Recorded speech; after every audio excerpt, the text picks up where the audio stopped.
Então a gente começa o Viver é Melhor de hoje, que traz também uma conscientização importante que acontece nesse mês de abril, que é o Abril Marrom. Hoje nós vamos falar sobre as principais doenças, ou uma das principais doenças que levam à cegueira. São inúmeros os fatores que podem fazer com que uma pessoa perca a visão. E esse é um impacto muito grande na qualidade de vida e na parte social deste paciente e desta família. Hoje nós vamos falar sobre a catarata, que é a principal doença que leva à cegueira em quantidade. Mas a gente vai entender no programa de hoje se é a mais preocupante. É a maior em números, mas a catarata tem uma característica importante, que ela é reversível. Será que sempre? A cirurgia da catarata já está bem conhecida, é para todo mundo. A gente vai falar bastante sobre esse assunto no programa de hoje. E o Abril Marrom, inclusive, tem essa proposta de aumentar o conhecimento da população sobre essas doenças. Porque apesar de muita gente já saber que existe cirurgia para remoção da catarata, tem gente que não sabe ou que demora para procurar oftalmologista. Ah, estou envelhecendo, é assim mesmo, a gente para de enxergar. Quem foi que disse? Tem que ser assim mesmo? Será? A gente vai conversar hoje sobre esse assunto no programa. Afinal, estamos vivendo cada vez mais. Lembra daquele nosso objetivo aqui no Viver é Melhor, de nós estarmos preparados para envelhecer com saúde? Se nós estamos vivendo mais, precisamos que o nosso olho e a nossa capacidade de enxergar também se mantenha intacta, ou pelo menos o mais funcionante possível por mais tempo. E para isso a gente tem que cuidar bastante da saúde dos olhos e identificar os problemas logo no início. Assim como nós também agradecemos ao nosso convidado, Dr. Daniel Camlotti, oftalmologista. Doutor, muito obrigada por vir ao Viver é Melhor de hoje. Boa tarde. Muito obrigada por estar aqui mais uma vez, doutor. Obrigado. Por favor, Dr. Daniel é especialista em retina pela USP, Universidade de São Paulo, e vai ajudar a gente a entender mais hoje sobre essa doença, que de uma forma geral, doutor, ela é realmente muito prevalente na população, certo? Sim, ela é a maior causa de cegueira na população, só que reversível. Por isso a importância, como você falou no começo do programa, a gente consegue reverter. Então isso é característico dessa doença. Ah, mas já que dá para reverter, então eu posso procurar ajuda depois. Não, senhor, tem que procurar ajuda logo. Inclusive, nós vamos entender mais sobre isso ao longo do programa. Por que faz diferença um diagnóstico precoce, a hora certa de fazer a cirurgia? Será que é só ela que funciona? Mas nós vamos partir a nossa conversa hoje, em cada bloco, a partir de um mito ou uma verdade relacionada à catarata. Porque é uma doença já muito conhecida, não é uma doença nova. E nesse tempo todo, algumas informações foram sendo difundidas e muita gente acredita como se fosse realmente incontestável. E nem todas são corretas, assim como em todos os assuntos de saúde. A gente começa então hoje com o nosso primeiro mito ou verdade relacionado à catarata. Primeira pergunta que a gente faz para você, amigo telespectador. O que você acha? A catarata é uma doença que atinge apenas idosos acima de 60 anos de idade? Pense, amigo telespectador que nos assiste, será que ela é uma doença que só atinge pessoas acima de 60 anos? Doutor, mito ou verdade? Na verdade é um mito. Existem pessoas mais novas que podem ter a catarata mais precoce, diabéticos, alguns pacientes que podem desenvolver essa catarata mais precocemente do que os 60 anos de idade. Além disso, existem cataratas secundárias, que a gente vai falar também mais à frente, que também são causas em pessoas jovens de catarata. Então, sobre isso é um mito. É um mito. É mais comum? É mais comum em idosos porque é a catarata senil. A catarata senil é a catarata mais comum. Só que existem as cataratas secundárias mais precoces causadas por alguns outros problemas que a gente esclarece mais adiante. Então, é mito. Se você está falando, quando eu chegar lá eu me preocupo? Não, todo mundo tem que se preocupar e fazer um acompanhamento, porque o médico vai ajudar a descobrir se tem ou não esse problema, mas ele vai explicar mais para a gente sobre isso. Inclusive, vou pedir para o doutor levantar junto comigo, para a gente entender o que é a catarata, né? A gente partindo do começo da conversa, doutor, por favor, a gente vai mostrar agora, a partir das imagens, inclusive explicar para o que é a catarata, a partir da anatomia mesmo do olho.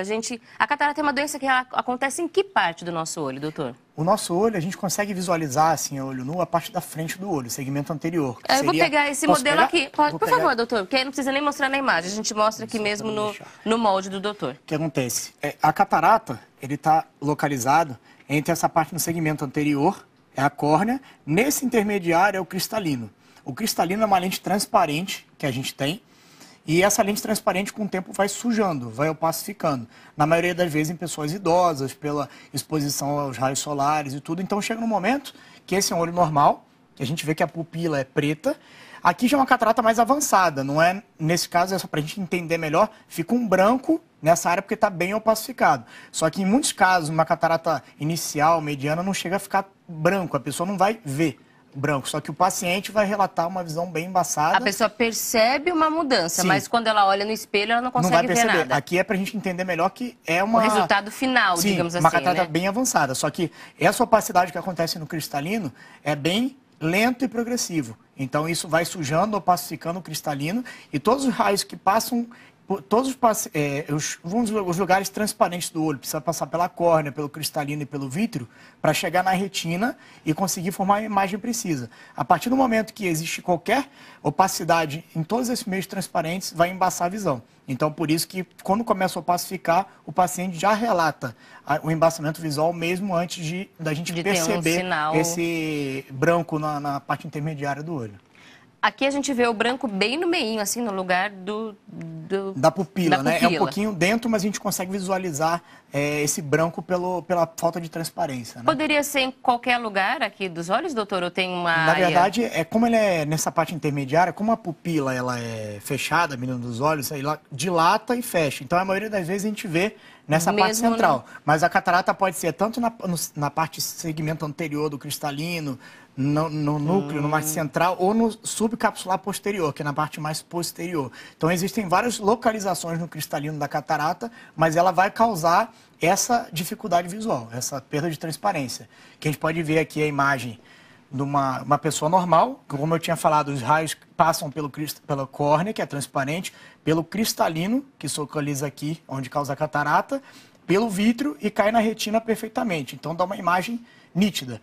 Quando existe uma opacidade no cristalino, você vê que está mais amarelado em relação a esse, eles já dispersam e quando chega aqui atrás já fica bem borrado. Então, qualquer a opacidade, mesmo que inicial, já começa a opacificar. Então, mesmo com óculos, o paciente chega, eu quero trocar o óculos e tudo. Eu falo, ó, eu faço a refração, que é para tentar a mudança do óculos, mas não melhora. Por quê?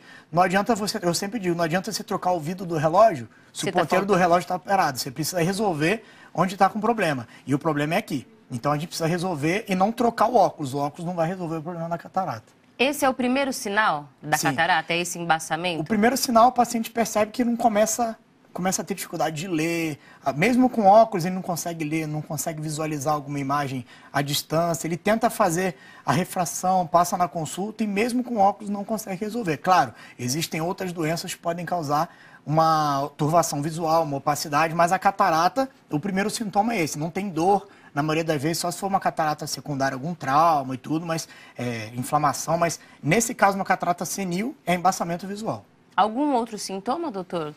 Pode ver, vamos dizer, as luzes podem ficar meio, a gente sempre diz, dá um raio de luz, ela olha para a luz e fica meio um estrelado, ela não tem aquela nitidez na letra. Ela precisa sempre de luz para poder iluminar, ela está lendo, ela precisa jogar uma luz da luminária para poder ler melhor. Então, ela consegue amenizar os sintomas jogando a luz e tudo para aumentar. Mas o principal é esse, a turvação visual progressiva, não de um dia para o outro. Na verdade, esses não são outros sintomas, são medidas que a pessoa vai tomando para tentar resolver o problema. Amenizar esse problema do embaçamento que é a dificuldade de enxergar. Perfeito. Vamos sentar, doutor, para a gente continuar conversando e se a gente precisar, a gente volta ali para a imagem para ajudar a entender, porque fica mais fácil, né? Quando a gente olha assim e vê onde é que as coisas acontecem. Agora, você falou da catarata primária, da secundária, explica para a gente o que é isso, então, doutor. Então, a catarata primária, que é mais comum, seria a catarata senil, um paciente idoso, que com o tempo esse cristalino vai opacificando. Pelo próprio envelhecimento isso acontece, doutor? Pelo próprio envelhecimento. A gente diz que, assim, com a história, o homem está vivendo muito mais, que nem foi falado na introdução. E com o envelhecimento do homem, do ser humano, essa opacidade que antigamente, vamos dizer, que funcionava como uma proteção do olho contra raios ultravioletas na retina, ela começa a atrapalhar. Então, com o envelhecimento, isso que antigamente servia como uma proteção contra os raios UVA, UVB, com o tempo vai atrapalhar a visão da pessoa. Então, envelhecendo, ela vai ter uma dificuldade maior. Só que existem as cataratas secundárias. Aqui, traumas, se você tem uma pancada forte que possa traumatizar, existe uma catarata traumática. Existe a catarata pós-inflamação, que seria uma uveíte. Existem várias causas de uveíte, que seria uma inflamação ocular grave, que também podem causar uma catarata. Catarata até em crianças, catarata congênita, que podem ser causadas por algumas doenças do pré-natal, quando a mãe está grávida e passa para o filho. Então, algumas doenças como rubéola podem causar a catarata congênita. Então, tudo isso podem ser os tipos de catarata que não dependem da senilidade, da idade da pessoa. Pessoas diabéticas, que têm a catarata muito mais precoce, porque o diabetes vai modificar a osmolaridade do cristalino, vai facilitar essa formação de opacidade no cristalino devido à glicose, tudo isso, aumento da glicose. Então, tudo isso mostra que não depende dos 60 anos para você ter a catarata. Você pode ter outros tipos de catarata mais precoces do que a senil. A do envelhecimento. Perfeito. No próximo bloco a gente vai continuar entendendo como é que isso acontece. Porque, por exemplo, no do envelhecimento é a própria perda de... É o envelhecimento do olho também, né? A gente pensa no corpo envelhecendo, ele vai diminuindo um pouco o seu rendimento, digamos assim. Agora, no caso de uma infecção, como é que acontece para que esse tecido comece a ficar comprometido? A gente vai entender mais sobre isso e outros fatores de risco. Genética, por exemplo, catarata que a pessoa já nasce com ela. Será que na família o risco dos outros também terem é o mesmo? A gente vai entender mais sobre esses outros fatores de risco, com outros mitos e verdades associados à catarata. Se você tem algum caso na família, tem alguma dúvida para mandar para a gente, já sabe, o telefone está à disposição, o WhatsApp também. Não tenha vergonha. Ah, mas a pergunta é boba. Imagina, nenhuma pergunta é boba. A gente tem que tirar dúvida mesmo, ter certeza de que a gente está fazendo a coisa certa. Mas lembrando, é claro, isso aqui não substitui a consulta com seu médico, hein? Isso aqui é só para você entender melhor, mas sempre a consulta com um especialista é importante, fundamental. A gente continua conversando já com o Dr. Daniel, que fica com a gente durante o programa todo. Peço licença ao nosso convidado.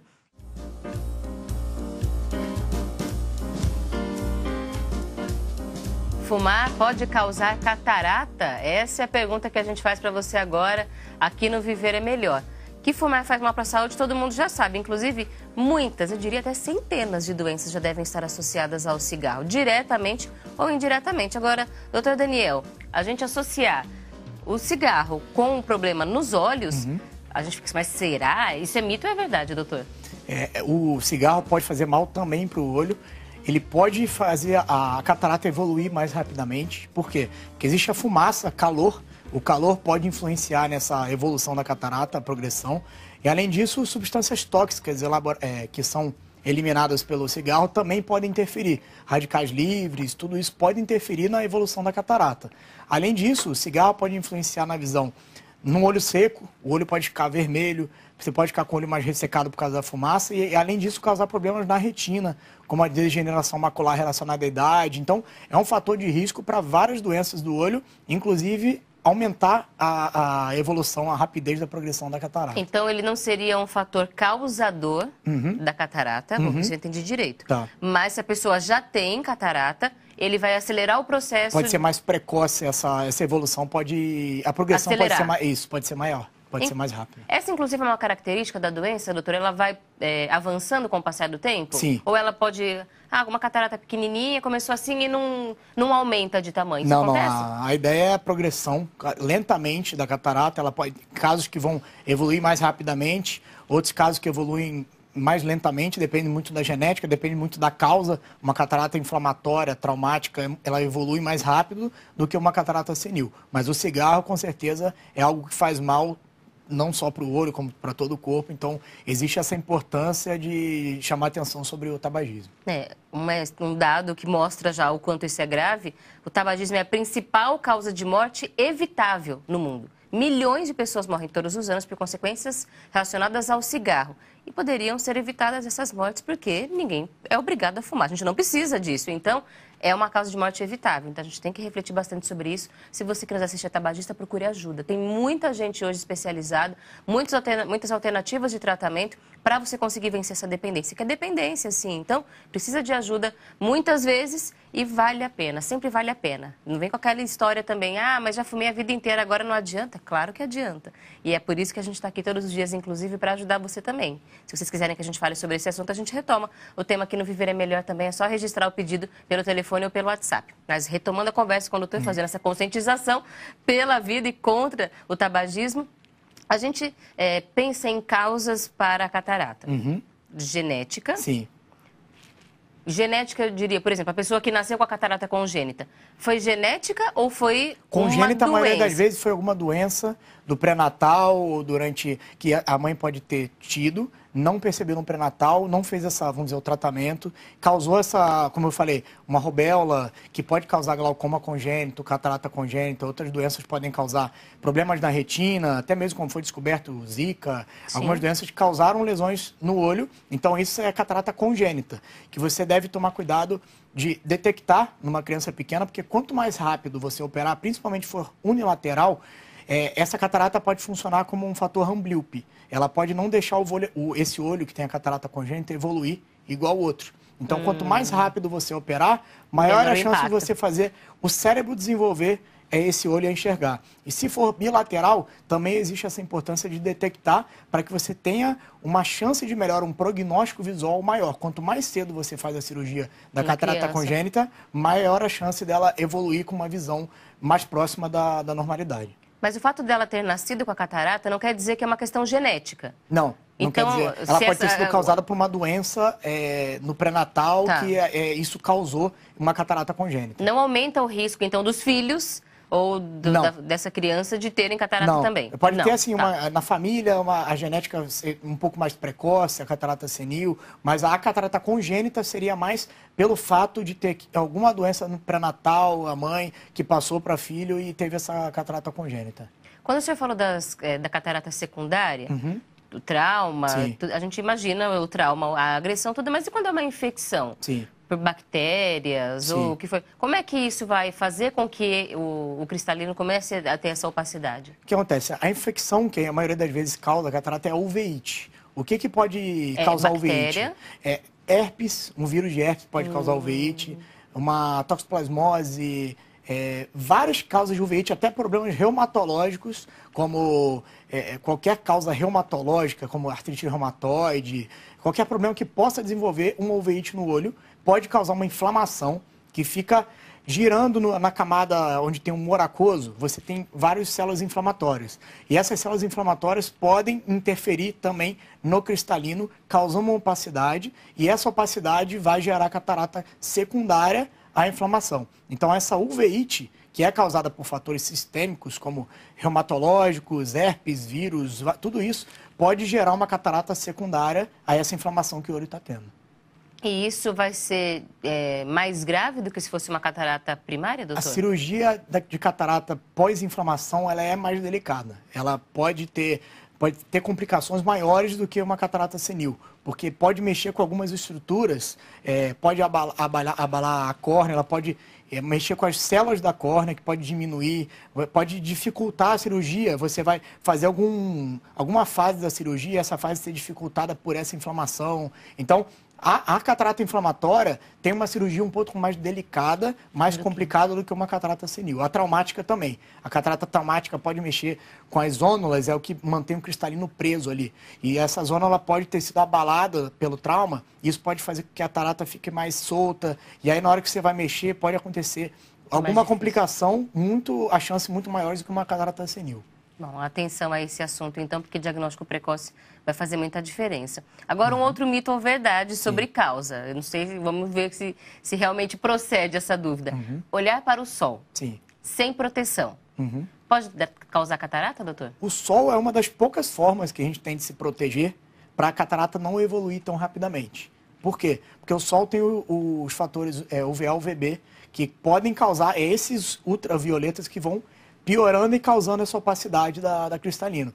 Então, quanto mais você tem contato com o sol, fica mais na praia sem proteção, existe um risco de evoluir mais rápido essa catarata, de ter uma piora da visão muito maior do que outras pessoas que se protegem. E, principalmente, sempre citar a proteção lá com óculos escuros que não tem filtro UVA-UVB. Se você utilizar esses óculos, são até piores, porque vai entrar mais luz, mais UVA-UVB nesse cristalino e vai opacificar mais. Então, precisa ter o filtro UVA-UVB nesse óculos escuro. Se não tiver, é até mais perigoso do que você não usar nada. Então, é verdade. Sim, é verdade. Não, criança gosta muito de fazer isso, né? Olhar para o sol assim e ficar olhando sem proteção nenhuma. Não pode. Esse fato de olhar para o sol a curto prazo, vamos dizer, um pouco de tempo, ele pode criar até um problema na retina. A gente chama de retinopatia solar. Aquele feixe de luz pode causar um problema na retina. Agora, A catarata, ela pode sofrer mais com isso ao longo prazo. Tempo. Não de um momento que você olhou para o sol durante pouco tempo. Mas porque é o processo que o corpo vai fazendo pouco a pouco para tentar diminuir essa agressão dos raios solares. Então, esses raios solares agudos, você olhou, ficou muito tempo olhando, pode causar um problema na retina. Essa retinopatia solar, mas o fato de você olhar por pouco tempo não pode causar catarata, mas por muito tempo essa exposição pode aumentar a frequência e a evolução da catarata. E nesse caso, a proteção é óculos de lente escura, com proteção UVA ou UVB. Muitas vezes a gente fala assim, mas está tão caro, vou pagar no mais barato, comprar ali numa lojinha. Sem proteção não adianta nada. Pior ainda, porque aí a gente engana o olho fingindo que está escuro, fingindo que está protegido, mas não está, porque não tem a proteção e entra mais radiação. É isso, doutor? É isso mesmo. Tem coisa que compensa investir. Às vezes é melhor comprar um óculos um pouco mais caro, mas procurar, né? Bater perna e achar um que compense mesmo, mas com proteção UVA ou UVB, porque senão a gente não cumpre o papel realmente do óculos, que não é só estético, mas é também de proteção dos olhos. No próximo bloco a gente vai falar sobre como fazer o diagnóstico. O doutor falou muito sobre diagnóstico precoce, descobrir logo, será que já faz cirurgia assim que descobre? Ou eu tenho que esperar um pouco para ver como é o desenvolvimento da doença? Nós vamos falar sobre isso já já. Se você tiver alguma pergunta, fique à vontade. Se não tiver pergunta também, fique à vontade. Só continuar acompanhando a conversa que continua aqui no programa daqui a pouco. Peço licença mais uma vez ao doutor Daniel. A gente tem que planejar isso também para a nossa saúde. Muitas vezes a gente se dedica tanto ao trabalho, a fazer tantas coisas e abre mão do descanso, do lazer. E isso é muito importante também para garantir saúde emocional, saúde mental, baixar os níveis de estresse. E a gente também tranquiliza a nossa alma, fortalece o nosso espírito pelo convívio com as pessoas que a gente ama, pelo contato com a natureza. Isso também é planejamento de saúde. Então, quem pode fazer isso, vale a pena mesmo, é um bom cuidado. E a gente continua conversando sobre isso aqui com o doutor Daniel, que está conversando hoje sobre catarata, uma causa muito importante de perda de visão. E a gente está falando sobre esse assunto por conta do Abril Marrom, que é um mês de conscientização sobre doenças que levam à perda da visão. Mas no caso da catarata, como a gente já destacou, a grande vantagem é que é uma doença reversível, doutor. E esse é um ponto que a gente tem que chamar a atenção das pessoas, que é assim, ter a doença, muita gente talvez tenha, por conta do envelhecimento e muitos fatores. Mas dá para fazer alguma coisa, não é, doutor? Sem dúvida. Dá para fazer alguma coisa. Existem várias pessoas falando sobre, usa isso, usa aquilo, mas por enquanto o tratamento existe e é cirúrgico. Então, a gente vai falar sobre isso já já, mas para entender a cirurgia, tem certeza, mas cirurgia no olho, tão delicado? É claro, para você fazer uma cirurgia dessa, tem que ter certeza do que está acontecendo, de qual é o problema. Por isso que a gente vai falar agora de diagnóstico, doutor. O senhor contou lá para a gente no começo da conversa que a visão embaçada é o principal sinal que essa pessoa vai começar a sentir. E que isso acontece antes mesmo de ter alguma manchinha branca no olho. A pessoa começou a sentir alguma visão embaçada, alguma mudança na sua visão. Já vale a pena ir ao oftalmologista, doutor? Sim, sem dúvida. Não só para achar a catarata, saber se é catarata, mas também outras doenças, que se você não resolver logo, não tratar logo, você pode ter alguma sequela. A catarata você tem um tempo que você pode esperar. Outras doenças não. Então, se você tiver turvação visual, claro, procure o seu oftalmologista para descobrir a causa. E nessa consulta vão ser feitos vários exames. Exame de refração, que é aquele exame que você vai avaliar o grau da pessoa. No momento que você tentou colocar, a pessoa está tentando ler, e mesmo com o grau que você acha ela não está conseguindo, você deve procurar alguma doença que não está deixando melhorar com o grau. Aí que você vai procurar catarata, glaucoma, problemas na retina, e fazendo os exames nessa consulta que você vai conseguir descobrir. Tem que fazer exames de qual tipo para conseguir confirmar uma catarata, doutor? Uma consulta, vamos dizer, básica com o oftalmologista, você vai passar pelo exame de refração, que é aquele que você avalia o grau. Depois, o paciente aquele que a gente senta naquele equipamento como que se fosse faz um óculos gigante, assim? Isso. E a gente fica mudando, tentando enxergar. Fala, é melhor, é pior. Então, essa é a refração. Depois disso, o paciente, na maioria das vezes, vai sentar na lâmpada de fenda, que você coloca uma luzinha e vai avaliar o paciente. E nessa luzinha você consegue ver o segmento anterior do olho, a córnea, a conjuntiva, que é a esclera, que é o branco do olho, a pupila, que é a menina dos olhos. E em alguns, dependendo de como que é a pupila, você já consegue ver se a pessoa tem catarata ou não por esse exame. Então, vendo a refração, não melhorou a visão, e você viu nesse exame da lâmpada de fenda, a biomicroscopia, que a gente chama, que existe uma opacidade do cristalino, como eu falei, você já pensa, tem a catarata. Agora, aquele problema visual é só por causa da catarata ou tem mais alguma coisa além da catarata que está causando essa alteração? Então, você faz a pressão intraocular para investigar glaucoma, saber se a pressão do olho da pessoa está alta, principalmente em pessoas acima de 40 anos. E no final da consulta, pelo menos o exame de fundo de olho, que você coloca uma lente e avalia se a retina tem algum problema. Em muitos casos você precisa fazer isso, porque, falando da catarata, você vê, a pessoa tem catarata. Só que você não vendo o que tem na retina, você pode dizer, vamos marcar cirurgia. Você faz a cirurgia e não melhora. Por quê? Porque pode ter algum outro problema na retina ou qualquer outra... qualquer local do olho, digamos assim, que não resolveria só com a cirurgia de catarata. Então você deve investigar bem por completo o paciente, não só para avaliar a catarata, mas para avaliar tudo que pode estar envolvido, para você até dar o prognóstico. Tem a catarata, vale a pena fazer, não vale? Quando operar, o que precisa fazer? Fazer a cirurgia de catarata junto com o de glaucoma, junto com algum outro problema da retina. Então, saber programar direitinho a cirurgia, sabendo todos os problemas que a avaliação completa, então. Perfeito. Tem que ser completa a avaliação, não só o exame ou outro. Perfeito. Para ver o que está acontecendo. Perfeito. Agora, crianças, por exemplo, quando nasce com a catarata congênita. Sim. Ela não vai conseguir contar que está enxergando, até porque ela nem tem a visão completa ainda. Nesse caso, como é que faz o diagnóstico? Na maternidade mesmo, a maioria das vezes é feito aquele teste do reflexo vermelho. A pessoa, o oftalmopediatra vai estar lá, então a própria pediatra neonato vai estar lá, vai fazer o teste do olhinho e ver se o reflexo é vermelho. Se um olho aparecer vermelho e o outro meio esbranquiçado, que a gente chama de leucocoria, você deve investigar. Tem algum problema que não está deixando vir aquele reflexo, que pode ser catarata congênita, pode ter algum problema na retina, retinoblastoma, que é não nessa idade, mas com 3 anos é o mais comum. Você pode ter uma diferença de reflexo do olho, você deve investigar. Então, se você tiver um problema também na córnea, uma opacidade, isso vai começar a mostrar, mas é um sinal que aí você vai precisar passar com um oftalmopediatra especialista para avaliar qual é a causa daquele reflexo branco.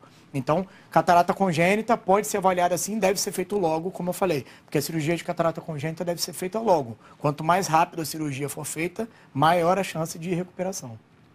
O senhor vai conseguir dar para o paciente esse direcionamento da cirurgia, que o senhor já falou que é a única forma de tratamento hoje, no momento do diagnóstico, doutor, eu tenho que esperar um tempo? Volta daqui um mês para a gente ver o que acontece, como é que é? Eu sempre digo que não sou eu o médico que vai escolher a hora de operar. Eu vou falar, você tem a catarata, sua visão é essa, vamos dizer, uma pessoa aposentada que vê só televisão, não tem nenhum a fazer, e um advogado, um médico cirurgião que precisa daquela visão precisa, o advogado e o médico cirurgião vão precisar operar muito mais precocemente essa catarata que é inicial, do que uma pessoa que não usa tanto essa visão precisa. Então, ela pode esperar um pouco mais. Então, não existe essa hora de operar. A gente classifica a catarata entre 1 e 4 cruzes. Então, um aposentado que tem uma catarata de 2 cruzes pode levar a qualidade de vida melhor do que um médico, cirurgião, um advogado que tem uma catarata de 1 cruz. Então, é uma escolha conjunta, uma conversa do paciente com o médico que vai decidir o momento de operar. O momento de operar pode ser diferente de uma pessoa ou outra, dependendo da profissão, do que ele faz, um motorista. Então, vai depender muito. E também, assim, eu acho que deve ser conversado quando operar, mas não esperar muito. Por quê? Uma catarata que já está muito dura, que a gente chama, a cirurgia é mais complexa. Você precisa utilizar mais energia, a gente vai falar sobre a cirurgia mais na frente, e essa energia que você gasta pode perder um pouco mais de células da córnea, os riscos são maiores. Então, não precisa deixar ela avançar muito e nem não precisa fazer ela tão nova. Mas você fazendo ela, já a catarata nova, uma pessoa que já tem um grau mais alto, que você consegue corrigir o grau também na cirurgia que a gente vai conversar, é uma questão de conversar com o paciente e a escolha é conjunta. Pelo impacto disso na vida dele. Agora, por exemplo, descobre a catarata numa pessoa já mais velha, que não usa tanto essa visão mais definida. Pode ser que o senhor diga, não precisa operar? Pode acontecer? Assim, existe um momento, dependendo da idade da pessoa, que a gente vê que o paciente não quer operar, mas a gente vê, e todos os acompanhantes falam que existe às vezes, aquele medo de operar, que quando a gente explica para o paciente que os riscos são poucos, ele acaba entendendo. Mas muitos pacientes chegam com medo.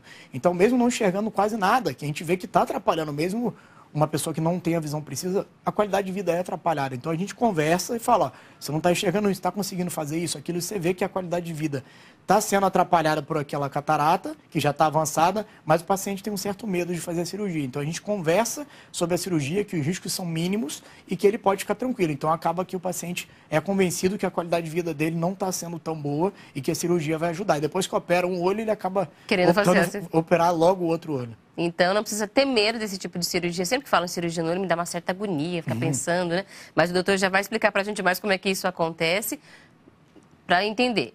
não tem outro tratamento. Não adianta usar colírio, não adianta usar óculos de sol mais nessa hora. O óculos de sol vai ajudar, vamos dizer, a evoluir não tão rápido, mas a catarata progressivamente, lentamente, ela vai evoluir. Não vai regredir. Regredir não. Não vai regredir. Não há nada que vai fazer ela regredir. Nada por enquanto que vai fazer regredir. Só a cirurgia. Que vai remover esse pedacinho da pele, né? Pele do tecido que ficou opaco, que ficou esbranquiçado. Perfeito. Perfeito. O cristalino, vamos dizer que ele é coberto por uma cápsula. Eu posso pegar? Pode, por favor. Então, aqui no olho, a gente vê que o cristalino está localizado nessa parte intermediária, né, do olho. Então, pegando aqui, esse mais ou menos isso. Ali, esse meinho, a gente vê que o cristalino é transparente. Existe a cápsula anterior e posterior. Dentro disso, vamos dizer, o que está aqui dentro que o pacifica. Aí, na cirurgia, você precisa ter o acesso por essa cápsula anterior. Você abre isso e consegue fazer. Existe aqui, posso mostrar? Pode, se aqui tiver mais fácil para mostrar. Então, vamos lá. Então, aqui, você tem um acesso à córnea do paciente com o facoemulsificador. O que você faz? Você precisa fazer uma incisão na córnea para que você tenha esse acesso ao cristalino. O cristalino que está no meinho, entre as duas lentes ali. Perfeito. Tá. Então, o facoemulsificador, que é essa técnica mais recente, mais nova que tem, é a facoemulsificação. Muita gente fala a laser, só que na verdade não é bem a laser, é facoemulsificação, porque é um nome meio complexo que... A gente resume falando da laser. Só que ele vai fazer o quê? Ele vai quebrar o cristalino em vários pedacinhos e você vai aspirando, como se fosse uma britadeira e você aspira. Então, com esse facoemulsificador você faz isso. Disso você faz o quê? Tirou a cápsula anterior aqui de cima, existe a cápsula posterior que continua protegendo. Quando você tirou o cristalino, o que acontece? Aqui fica vazio, você vê que tem essa cápsula aqui protegendo transparente, e você implanta a lente, que hoje em dia ela é dobrável. Antigamente, a técnica era o quê? A primeira de todas, a intracapsular. Você jogava o cristalino lá para trás, a pessoa ficava com um grau de hipermetropia de 15, 12. Só que depois evolui para extracapsular, que você precisava abrir a córnea em 180 graus. E precisava suturar em todos os casos, porque você precisava tirar o cristalino e implantar uma lente rígida, que ela não dobrava. Hoje em dia, existe a facoemulsificação, que você faz uma incisão na córnea de milímetros, 2 milímetros, você consegue fazer toda a cirurgia por aí e não precisa suturar. 2 milímetros dá para fazer toda a cirurgia? Porque você vê que a lente, ela entra dobrada com esse injetor. E quando você chega lá, ela se abre. Você vê que aqui no final, ela se abre e fica localizada e ocupa o espaço naquele todo. saco, a gente chama saco capsular. Então a cirurgia mais ou menos se resume a isso. Antigamente você precisava fazer anestesia retrobulbar, precisa fazer uma injeção, e hoje em dia é tópica, com colírio. Então você faz a cirurgia só com uma sedação, faz com colírio. A maioria, sempre digo, a maioria das vezes não precisa suturar, como aquilo que eu estava falando, catarata traumática, de uveíte, às vezes é mais complicada e você precisa tomar alguns procedimentos de fazer que a estabilidade fique maior, você precisa usar alguns instrumentos, talvez precise suturar no final. Então não são todas, mas a maioria sim. A gente pensa mesmo em costura, em ponto de cirurgia? Ponto de cirurgia. E hoje em dia, a maioria, a incisão é autoselante, ela se fecha sem precisar suturar. Então você faz toda a cirurgia sem precisar suturar, você implanta uma lente, que essa lente, na verdade, você consegue até corrigir o grau da pessoa. Por isso que eu falei, uma pessoa que tinha uma hipermetropia de 3, 4 graus, você consegue corrigir o grau da pessoa para longe, para perto, e ela, além de resolver o problema da visão, ela para até de usar óculos. Não são todas as pessoas que você pode implantar, que você tem que escolher paciente a cada paciente. Tem uns que se adaptam bem ao multifocal, outras não. Existem pacientes que têm astigmatismo, que você consegue corrigir com outros tipos de lentes. Então, escolher cada paciente para cada lente intraocular. Cada tipo de tratamento. Perfeito. A lente, se a pessoa não tiver grau nenhum, ela só vai substituir, ocupar o espaço vazio. Aquilo que eu falei, se assim. você não coloca lente, a pessoa fica com um grau de uma hipermetropia de 12, 15. Então não existe não mais colocar lente. Só que existe a lente monofocal. Ela vai resolver aquele problema na catarata, só que provavelmente você ainda pode ficar com um pouquinho de grau de longe e para perto vai continuar usando óculos. Existe aquela pessoa que existe... trouxe até algumas fotos do tipo de lente, se vocês quiserem mostrar. Existe a monofocal, a tórica, que vai corrigir o grau do astigmatismo. Aquela pessoa que tem astigmatismo, você precisa implantar a tórica, porque ela precisa corrigir o eixo, o ângulo. Essa é a multifocal. Você vê que existem vários halos, como se eles estivessem se intercalando, para perto, para longe, para perto, para longe. Então ela consegue corrigir o grau de perto e longe. Só que não são todas as pessoas que conseguem se adaptar. As melhores pessoas, não generalizando, mas mulheres hipermétropes que não são tão ativas no dia a dia, assim como eu falei, de aposentados, se adaptam bem com a multifocal. Agora, uma pessoa mais ativa que usa muito computador, às vezes não vai muito bem. Existem as trifocais hoje em dia. Qual que é a dificuldade, a curiosidade? O que é difícil nessa adaptação? Não tem muito aquela fase intermediária da visão, que é o computador. Você consegue ver bem perto, longe, mas o intermediário não. Mas hoje em dia surgiram as trifocais, que corrigem melhor esse problema do computador. Mas eu acho que cada paciente deve ser estudado pela profissão, pelo que faz, para você poder indicar a lente intraocular correta, para que não tenha problema depois no pós-operatório. Inclusive, essa parte aqui da conversa já está ajudando a responder outro mito ou verdade que a gente tinha preparado para esse bloco. Então, a gente faz essa pergunta agora. O doutor já respondeu um pouco, mas a gente continua estendendo essa discussão. Mito ou verdade? Após a cirurgia, o paciente pode se livrar dos óculos para sempre. Para sempre não é uma boa expressão na medicina, não é, doutor? Nunca gosto de falar sempre nem nunca na medicina. Só que você consegue, programando bem a cirurgia, como eu falei, você consegue implantar uma multifocal, uma trifocal num paciente que você vê que o perfil é bom para isso e resolve o problema da catarata e ela consegue ficar até sem óculos. Outros problemas de visão que ela também tem. Todos esses graus. Aqui a gente vê que a tórica, ela tem uma marcaçãozinha que precisa entrar no eixo certinho. Então, quem tem astigmatismo precisa implantar uma lente tórica, senão esse astigmatismo não vai ser corrigido. Não é que é obrigatório colocar uma lente tórica, mas a pessoa, se não colocar, ela vai continuar utilizando um óculos para o astigmatismo, mas vai resolver o problema da catarata. Então, se ela tem mais de um problema, sim, tem uma combinação. Sim. Aí como é que vai escolher? Ah, essa lente é boa para astigmatismo, mas essa outra lente é boa para outro problema. Você consegue resolver, vamos dizer, existe a multifocal tórica. Ela consegue resolver o problema da hipermetropia e o astigmatismo. Então, a tecnologia dessa cirurgia resolveu vários problemas. Além de resolver o problema da catarata, resolve o problema do grau, a dependência do óculos. Além disso, ela diminui a chance de infecção, porque a abertura que você faz na córnea, tudo isso, vai minimizar essas complicações. Então, você não precisar abrir toda a córnea, você fazer uma incisão pequena, tudo isso reduz esses riscos. Então, o que tinha de risco antigamente, uma endoftalmite, uma infecção, é muito menor. A gente não pode falar que é isenta de risco. Todo procedimento tem um risco, mas o risco é cada vez menor. E hoje em dia existe um laser chamado femtosecond, que ele consegue interferir em algumas fases da cirurgia. Tanto na abertura da córnea, que ela é precisa, ela consegue até, dependendo do grau de astigmatismo, resolver o problema do astigmatismo nesse corte da córnea, você fazendo um cálculo, e consegue fazer a cápsula rex, aquela abertura da cápsula anterior para você ter o acesso ao cristalino, ela é precisa. Então, você fazendo esse laser é uma cirurgia também mais segura ainda, só que ela vai participar de algumas fases da cirurgia, não vai substituir a habilidade do cirurgião. Mas só, doutor, explicar, você já diminuiu minha agonia quando a gente pensa, né? Não precisa cortar tanto, não precisa costurar, anestesia.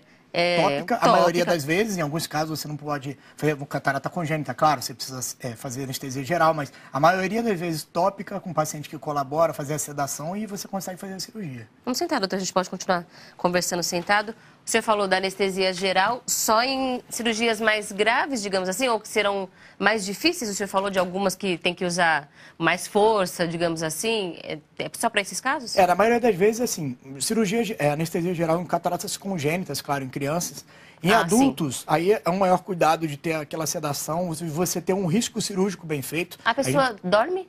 Sedação, ela dorme. Para dormir, né? Sim. Aí ela fica tranquila, em muitos casos nem lembra assim, o que aconteceu na cirurgia. E acorda e fala, já foi. Então, a maioria das vezes, sedação e sempre sendo feitos riscos cirúrgicos, exames pré-operatórios, principalmente pacientes diabéticos, para a gente ver a saúde, não só ocular, mas do corpo, para ver se ele está apto a fazer a cirurgia.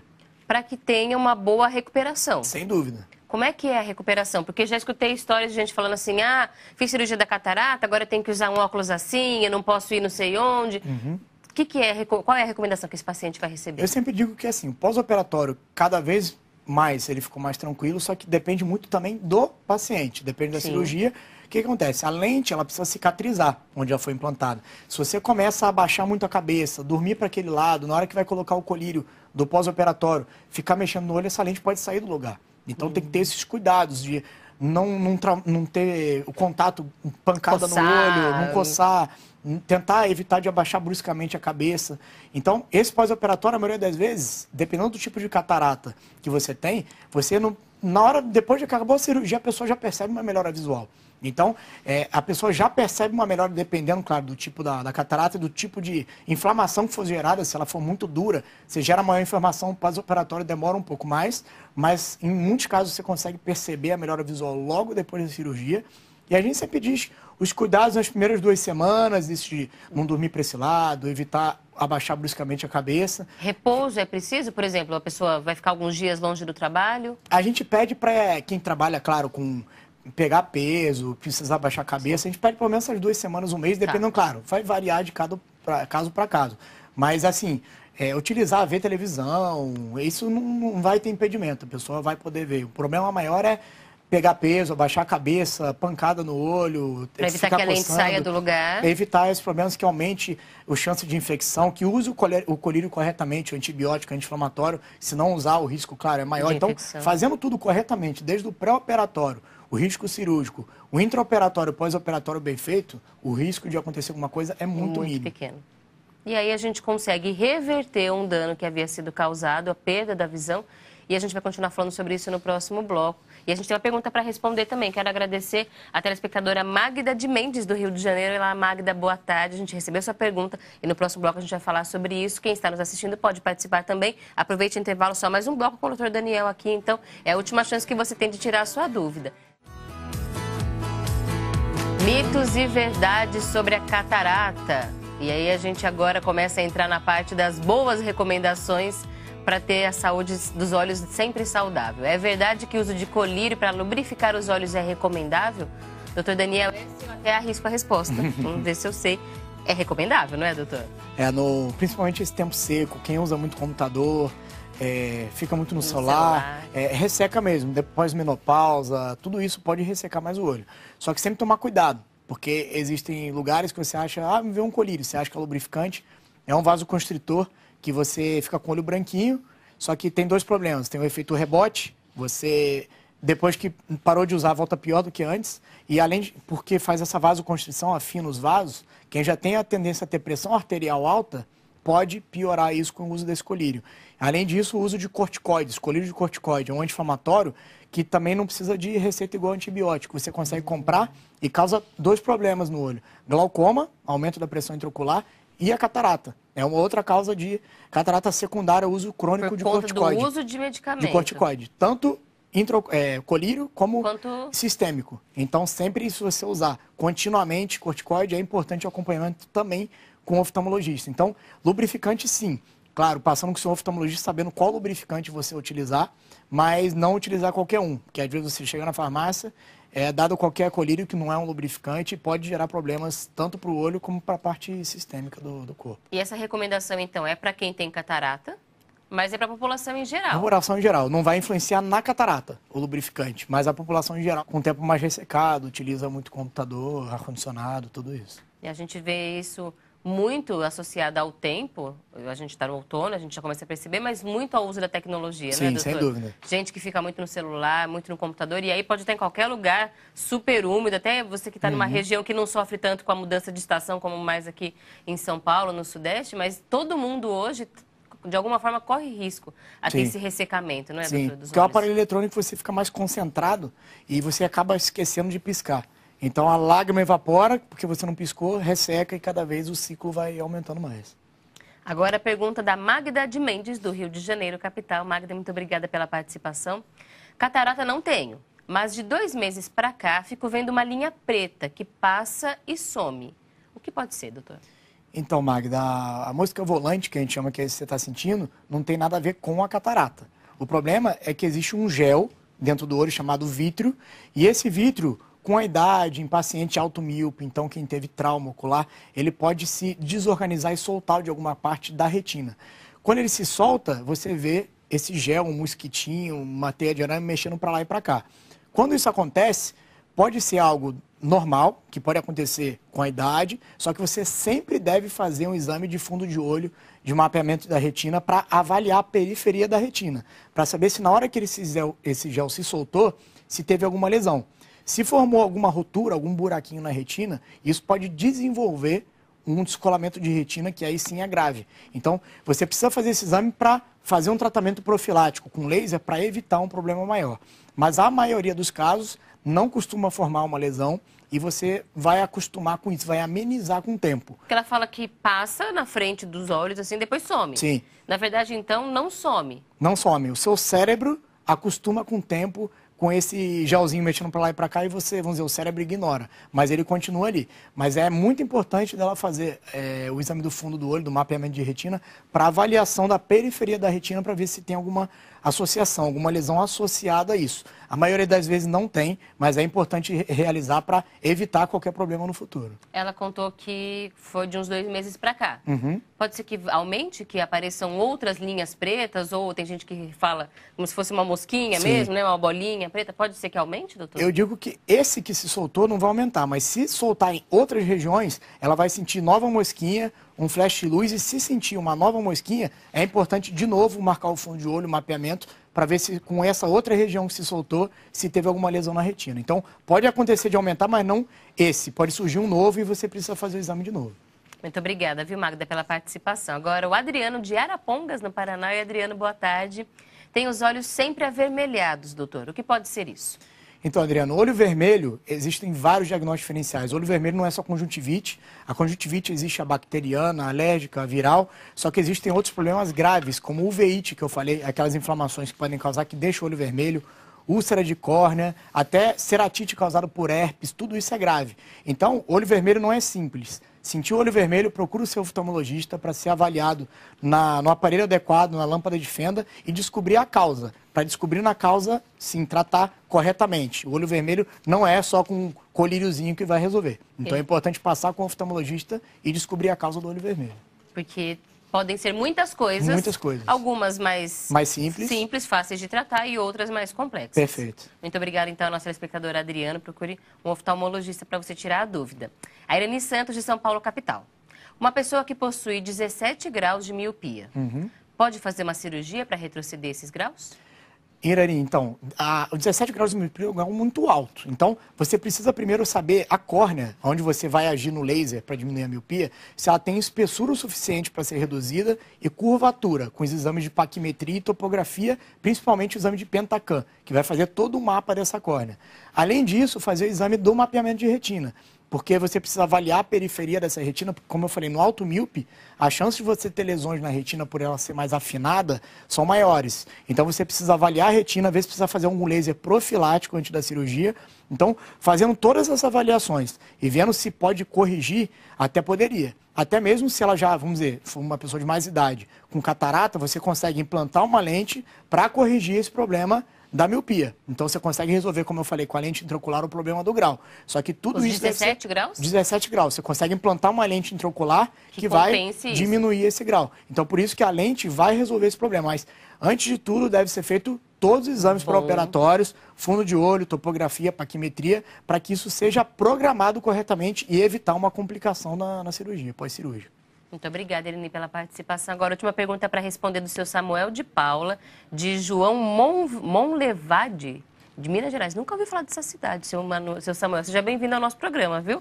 Ele ligou pela primeira vez e ele conta o seguinte: ele tem uma filha de 9 anos com dificuldade na visão para longe. Ela enxerga somente para perto. Já foi em vários oftalmos e ele não conseguiu um diagnóstico concreto que ajudasse a resolver o problema da filha dela. Ela já usou óculos, da filha dele, ela já usou óculos e não resolveu. E ele pergunta qual especialista que ele teria que procurar para entender a necessidade que a filha dele de 9 anos tem. Porque, inclusive, na oftalmologia também há algumas especialidades, né, doutor?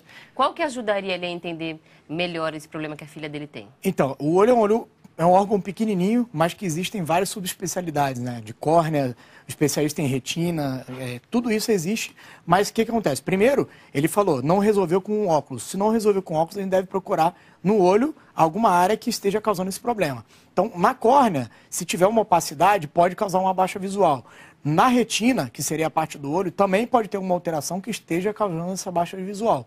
Então, acho que primeiro ela tem que passar com o oftalmologista geral, para que ele detecte o problema e, detectando em qual segmento do olho está, ele vai encaminhar para o especialista de córnea, de retina. Então, deve ser avaliado aonde está o problema pelo oftalmologista geral, para depois ele encaminhar para esse... No primeiro momento, qualquer um. Sim, então... para dizer, o problema está aqui.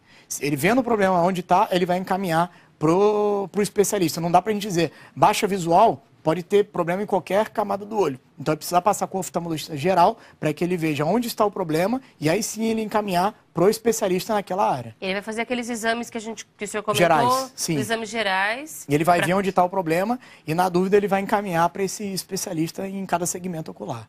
Samuel, o senhor teria que procurar, então, um outro especialista, inclusive contar para ele toda essa história, já de que já foi em vários, que não conseguiu o diagnóstico, porque aí ele vai começando a pensar em coisas diferentes, talvez, Perfeito. Também, não é, doutor? Porque talvez não seja algo tão óbvio assim, tem que fazer uma pesquisa mais aprofundada, mas o senhor vai conseguir. Continue buscando ajuda, a sua filha vai ter esse amparo, porque é uma idade muito importante, inclusive, de aprendizado, de alfabetização, leitura, escrita, então é muito importante para a criança ter esse cuidado, né, doutora? A gente pode encerrar com essa mensagem, inclusive, né? Sim. Quando a gente vê um problema de visão, é bom logo procurar ajuda, porque o impacto na qualidade de vida é muito grande. Sem dúvida. Eu acho que a avaliação deve ser feita desde crianças que não tenham sintomas nenhum, que às vezes a criança enxerga com um olho e com o outro não, deve ser tratada logo, até os 7 anos, fazendo um tampão e tudo. Então, você deve fazer o exame mesmo sem sentir sintoma nenhum e, principalmente, se você tiver algum sintoma, deve procurar logo o oftalmologista. Como eu falei, o olho vermelho às vezes não é simples. Você precisa detectar, às vezes, quanto mais rápido você fizer o tratamento profilático, evita uma complicação ou uma sequela no futuro. Como eu falei, um descolamento de retina, se você fizer um fundo de olho e encontrar o problema, você consegue fazer um laser nessa ruptura e evitar uma cirurgia no futuro, um descolamento seria muito mais grave. Então, procure seu oftalmologista, sentiu qualquer problema, não espera, procura para que seja resolvido logo e evite sequela. Muito obrigada a todos que mandaram perguntas, estão na nossa audiência. Muito obrigada, doutor Daniel, por responder todas as nossas dúvidas no programa de hoje. Seja sempre muito bem-vindo à programação da Boa Vontade TV, doutor. Obrigado pelo convite, estou sempre à disposição para o que vocês precisarem. Nós conversamos hoje com o doutor Daniel Camulotti, oftalmologista, especialista em retina pela USP, Universidade de São Paulo.